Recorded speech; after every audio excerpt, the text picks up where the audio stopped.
Hi, everybody. Welcome to Stories with Sapphire. Oh, shit. I just poked her in the eyeball. Stories with Sapphire live every Wednesday at 5 p.m. Pacific. I hop on to good old Twitch, twitch.tv/Sapphire Sandalo, and I read your emails and stories that, may not make it into a podcast because maybe they're too short or for whatever reason. And I received so many, and so I wanted to create a place where, it's a little bit more casual. It's not as polished as the, podcast or the YouTube series, but yeah, just wanted to answer all your questions and stuff. And I've got Lola here with me tonight. Say hi, Lola. She was very bad earlier, and she ate a dryer ball, so she was punished. She's so freaking cute. You're gonna be a good girl. You're gonna be a good girl. All right. She is 7 years old. Isn't that crazy? She looks like a tiny, tiny puppy. At least I think so. All right, so we've got our very first story. This is from Soggy Apple. Okay. All right, Lola. By the way, just a reminder, I do not read these emails ahead of time. I sort of skim them before I pull them up. So if I stumble trying to, change the grammar, or if it's weird, whatever, doesn't matter. This is the joy of live streaming. Okay. Hi, Sapphire. I'm 13 years old and I'm from the Philippines. I really love your stories and the way you read them, so I wanted to know how you would read mine. I randomly make stories whenever I get an idea, and it's mostly horror stories because I love horror stories. And here's one of my favorite stories that I wrote. It's almost a true story. It's because it's me and my mom's relationship, but in a scarier way. And it's quite short, so I hope that's okay. I would really appreciate it as well if you read this live. Hee hee. Ooh, Soggy Apple, I hope you're watching right now. All right, so this is called Perfection. My mother was very fond of sculpting, always wanting everything to be perfect. I smiled, proud of the things she'd accomplished, no matter how hard I wanted to scream from the pain. I knew I couldn't. I didn't want her to think I hated how she sculpted my body into perfection. So I let her carve and carve and carve my body the way she wanted it to be. She only wants what's best for me, right? What a beautiful daughter my mother had sculpted, I would think to myself. I looked so beautiful now, so perfect. At least to her I am. So I'm contented. I'm happy, so happy that I'm finally perfect. Thank you, Soggy Apple. Okay, that one's kind of depressing, but also very relatable. Hang on, let me switch let's move that to the live stream. Red, apply. Okay. That is very relatable. And you said that you're from the Philippines, and the Philippines is obsessed with beauty pageants. There's a pageant for every single type of thing. And beauty standards in the Philippines are wild, and it can definitely create some, what's the word I'm looking for? A lot of self-esteem issues. But yeah, I think that, where am I going with this? Yeah, I think that's very relatable to feel like your parents are molding you literally into who they want you to be. And how old did you said you were 13? You will get to an age where you'll feel a lot more confident in yourself and be able to, at least a little bit, let go of that voice of your parents telling you how you should be. I promise that it does get better in that way. Why did I just turn this into a therapy session? Anyways, thank you, Soggy Apple. All right. Lola, sit down. You gonna put your butthole there? Okay. So this is called A Short Yet Scaring Paranormal Experience I Had. This is from Piss Baby. Okay. Everyone's email address is so silly. So I'm 13 years old, and I think I was about 6 when this happened, but I remember this clear as day. I went to this week-long Christian summer camp trip with my mom's friends, 2 daughters. My mom's friends' 2 daughters. They are about 3 or 4 years older than me, and I'll just call them Casey and Lily. At this camp, there was a public bathroom with stalls and a separate room with showers. I hated showering there because it was run down, and on the outside, between the wall of the boys' and girls' entrances, there were probably over 5,000 daddy long leg spiders. Still gives me the chills to think about. One night, maybe around 7 or 8 p.m., me and Lily go into the shower rooms to, shower. We had all our stuff, walked in. It was completely empty, so we figured that was good. No one could peek under the doors or something. So I remember there were only certain stalls everyone wanted to use because the bad ones had holes in the walls and doors, bug nests, and just mold. I don't know how this place wasn't shut down. As me and Lily are going through each stall, both of us trying to find a good one, we hear a soft creaking noise like someone was turning the shower handle. We were both positive that we were alone, so we looked for the sound. We get to this one stall where we're sure the noise is coming from. We open it and see the handle moving back and forth violently. When the handle pointed to the water being off the shower, When the handle pointed to the water being off, the shower was on. When it was pointed to on, it was off. We both screamed and ran out of there, back to our cabin where their aunt and uncle were staying with us, and explained what happened. They brushed it off as the water pressure was acting up. But the way the shower handle moved was way too violent. It seemed like someone was turning it. I wish I knew the camp's name so I could research it, but this happened so long ago. No one remembers. Thank you for sharing that, Piss Baby. What a name. Okay, let me add this to the red. There is actually apparently an explanation for faucets and showers turning on and off sometimes in older buildings usually. And it does have to do with the pipes and the pressure. Sometimes the heat causes the pipes to expand and contract, and then that can turn it on. Something like that. If someone's watching this and they're like, "You're an idiot. That's not how it works," email me. Tell me what it is. I'm pretty sure it's something like that. But if it's going back and forth like that, that may not be what's going on here. So that's pretty creepy. Thank you. The Classic Kid. Do you remember the video that you did a long time ago when you did something scary? It was a camping story with circles and squares. I can't remember what episode that's on. A camping episode with circles and squares. I actually don't know if that was an episode I did. Is that an episode after I left? That doesn't sound familiar to me. Anyways, all right, we're moving on to the next story. This is from Daphne. Okay. Hi, Ate Sapphire. I've been a huge fan, and by the way, my name is Daphne. I'm from the Philippines. Mabuhay! And I always like to hear you narrate scary stories and do podcasts. So I have quite weird things going on around these past few days. You see, I have been lacking sleep because of my studies and stuff. After that, I started to encounter weird things. I tried to stay up until 3 in the morning twice, and on the first night, I was doing some research on my old computer. Those big computers that are like noisy and kind of 2000s computers. And it had 2 old speakers on the side. So the speakers had a tiny mirror on top because my cousin put it there.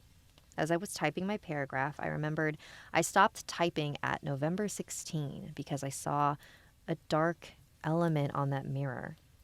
Weird, I thought. Maybe it was all inside my head, so I shook my head and looked at the mirror again, and it was gone. So I continued to do my work, and after 5 minutes, crazy, I thought, I felt someone pat my back twice. Not like a light pat on the back, a hard one. So I looked at my back, and no one was there. And I swear, as I looked back on my screen, I saw the element on the mirror again, but closer to me, and had a clearer view of her. She had wet hair, a burnt face, and a horrible grinning smile. I couldn't move my body.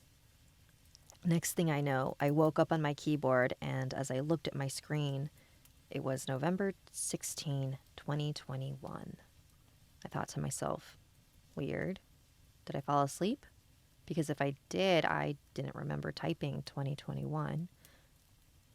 Second night was not that weird, but still weird. I was reading my books when I heard scratches from our door.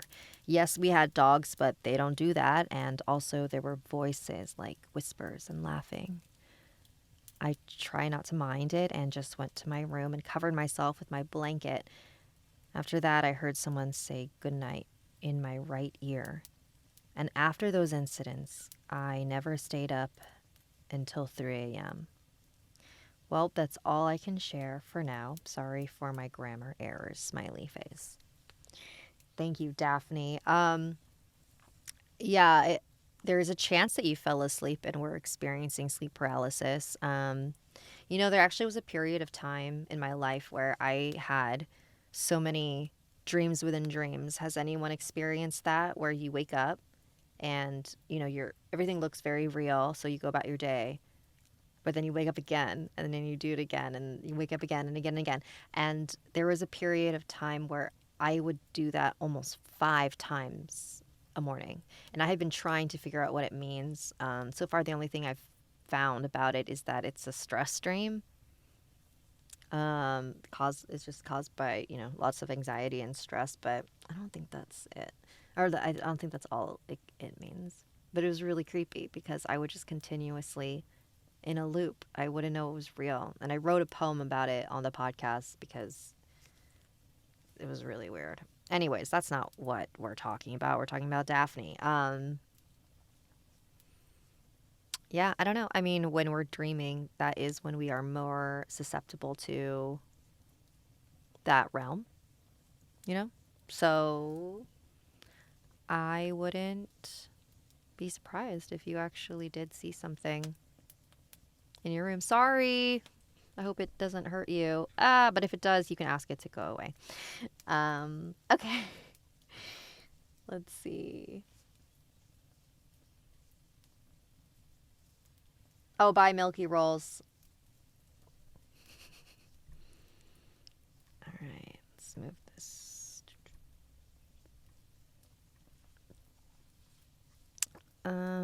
Here we go. Here's a true skinwalker story taking place on a cattle ranch. So this is from Anne.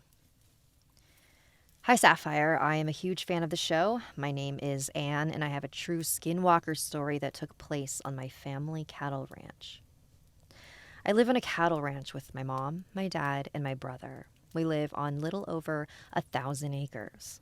At the time this took place, my mom and brother were at a rodeo, as my brother is a team roper.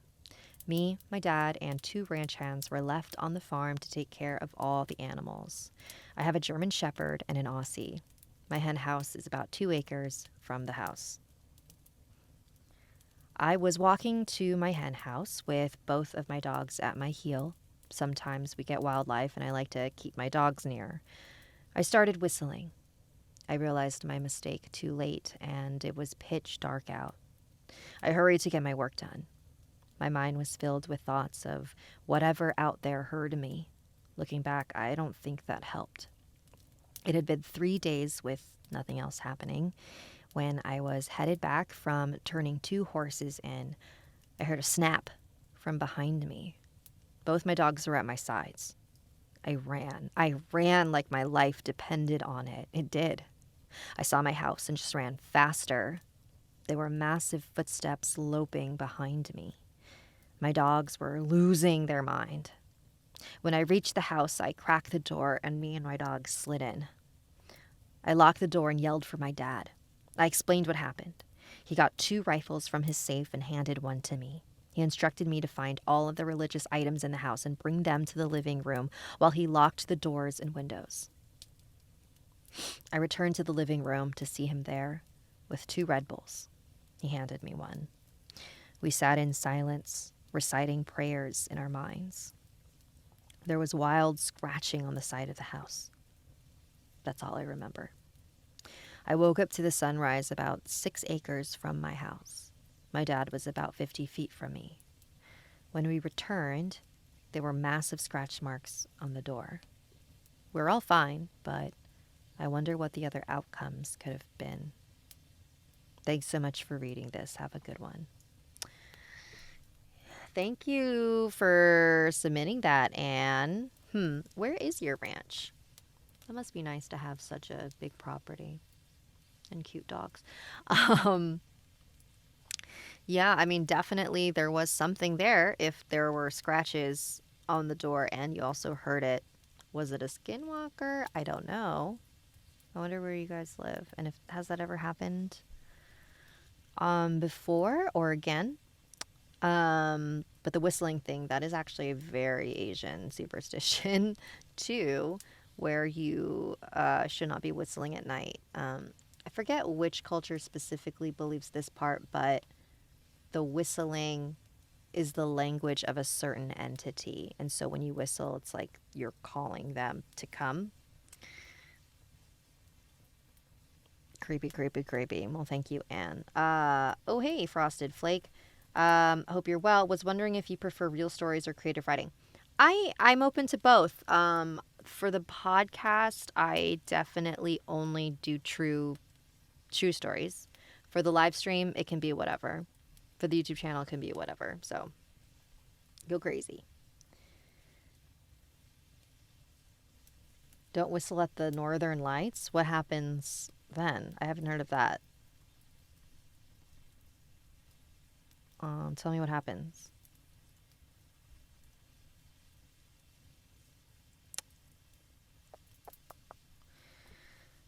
Okay. Sorry, y'all. I am,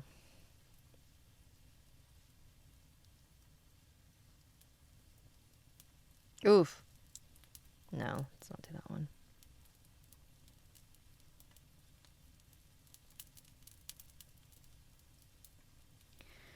Actually, yeah, let's do it. Okay, so this one is called Paralyzed. It's from Ariana. It is loosely based on something true. Hi, Sapphire. I am a huge fan of your channel and your dazzling stories. Thank you. You are by far one of my favorite YouTubers. Oh, you're very sweet. I hope you get a chance to read through this story I wrote based on a real-life experience. Ariana was a normal 7th grader. She usually worried about things like boys and school. Ariana had been living in the same house for most of her life. She lived with her mother, father, younger brother, and hamster, Pikachu. She used to have another hamster, however, it passed away from old age and an unhealthy mental condition. Anyway, it was a normal night like no other. She was a normal night like no other. It's one or the other. Sorry. She sunk underneath her pink comforter and blanket. Usually her mother and father would kiss her goodnight. However, she was kind of mad at them. Nothing far from the usual, though. She was going through that teenage stage, meaning that disagreeing with your parents, ignoring them, was quite normal. She shut her eyes and slowly fell asleep. Most people would sleep with their blanket up to their shoulders. However, Ariana slept with the blanket over her head. It was a habit she developed at a young age, and in order to breathe, she kept a little opening in the blanket that only disclosed her face. Anyway, that night she had a strange dream. No, not a dream, a nightmare. She was in bed, the same position and everything. She was awake and looking at her bookshelf. Her bookshelf had a small space underneath, just large enough for a person to stand there. In her dream, there was a little girl, maybe 8 years old, standing there. She didn't display a threatening appearance, rather a more creepy one. She wore a white sleeping gown and she had long, messy black hair. The darkness of the room smudged her facial features. The girl just stood there until she was able to realize that Ariana saw her. Upon her realization, the little girl ran for the door. Ariana shut her eyes. It was petrifying. It was all so realistic. The sound of the girl running. It may not sound scary when it's described, but Imagining it and actually dreaming it is much more frightening. After waking up, Ariana completely paralyzed out of fear. Was that sleep paralysis? But the girl didn't seem like most sleep paralysis demons. Was it even a dream? Was it a hallucination? Was it real?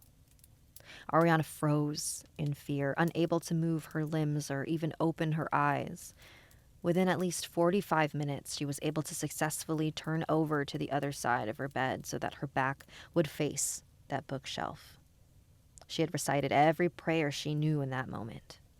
It was so real, so scary. For the next 7 consecutive nights, Ariana experienced the same thing. The same dream, the same girl, the same paralysis. She couldn't handle it anymore, so she decided to come out to her parents about her abnormal nightmares. "That's weird," mumbled her mother. "Perhaps your father and I could order a nightlight on Amazon and we'll put it under your bookshelf. Until then, you could sleep in your father's bedroom," insisted Ariana's mother.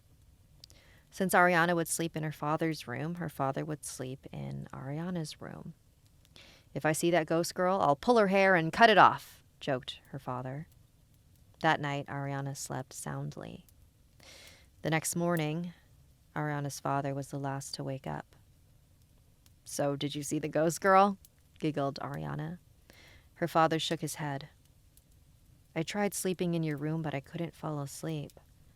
I also kept feeling strange aches on my back. Maybe your mattress needs some mending. I ended up moving to your mother's room to sleep." Her mother looked at her father with a confused look. "Aches on your back?" She slowly pulled up his shirt and examined his back. There were large blisters and bruises. There is also a photograph of the bookshelf attached to this email in case you don't understand the architecture of it. Thank you for reading my story, Sapphire. I hope you read it out loud on one of your live streams. Wish come true. Also, like I mentioned before, this is based on a true story, meaning it is not fully true, only some aspects are. Oh, I wish I could share this photo easily with you, but yeah, it's like a bookshelf, but there's no shelves on the last one, so it's like someone can crouch in there. Ooh, but you didn't tell me which parts were true and which parts weren't. Well, thank you, Ariana.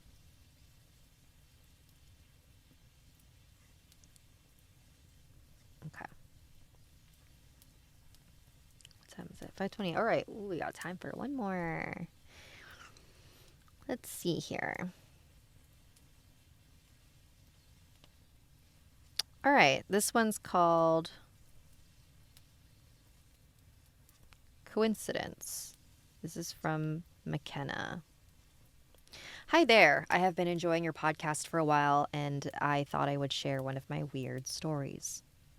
A few years ago, a close family friend of ours invited us to a backyard barbecue. I had no idea who would be there, so I was really nervous, as I suffer from social anxiety.